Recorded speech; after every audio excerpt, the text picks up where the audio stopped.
In 1893, spectators watched as a man stood on a stage and allowed 1 million volts of high-frequency electricity to pass directly through his body.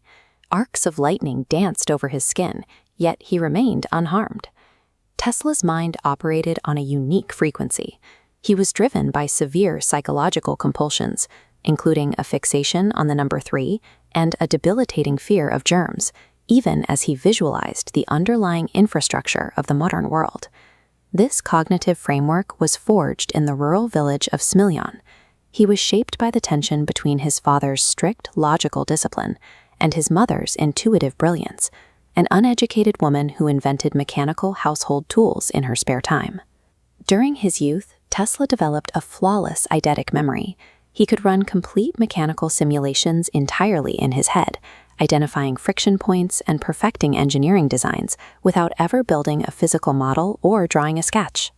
Under a modern medical lens, we might categorize this atypical wiring as a condition to be managed, but given the technological leap it produced, we have to consider if this cognitive makeup was actually the evolutionary requirement for the next stage of human invention. Tesla's refusal to accept the known limits of physics began during his studies in Graz. He looked at the sparking, inefficient direct current motors used by his professors and insisted they could be run without commutators, a claim his instructors dismissed as a mathematical impossibility. The solution arrived not through a lab experiment, but as a flash of insight in Budapest. Without a prototype, his mind visualized the complete design for a rotating magnetic field, allowing him to map out the principles of the alternating current motor in the dirt with a stick. That theoretical approach eventually led him to the office of Thomas Edison. Edison was a master of incremental progress, building his empire on disciplined trial and error and the belief that an invention was only valuable if it could be sold immediately.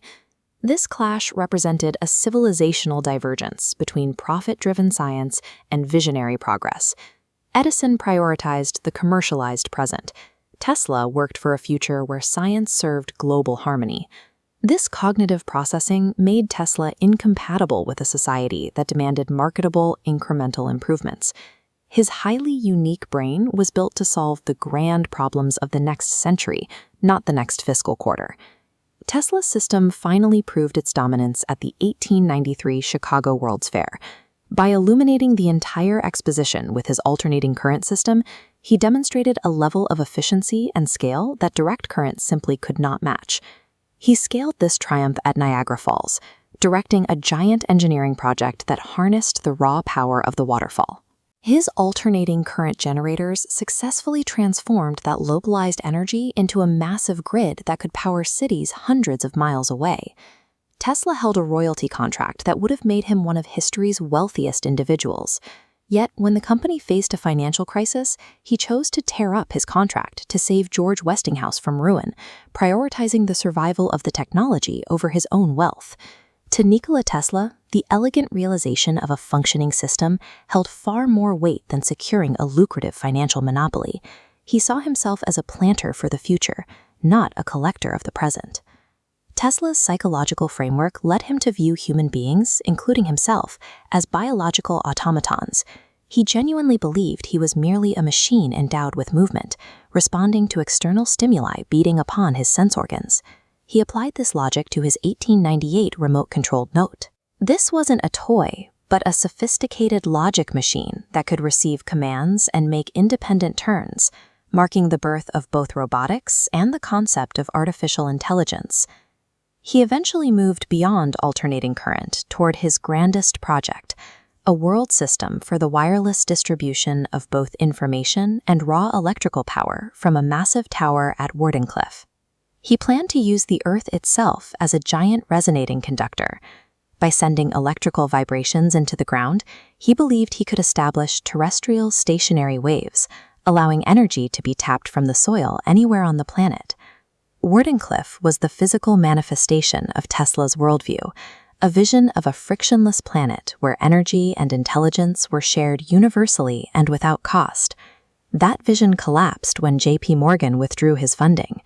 Without the era's most powerful financier, construction at Wardenclyffe ground to a halt.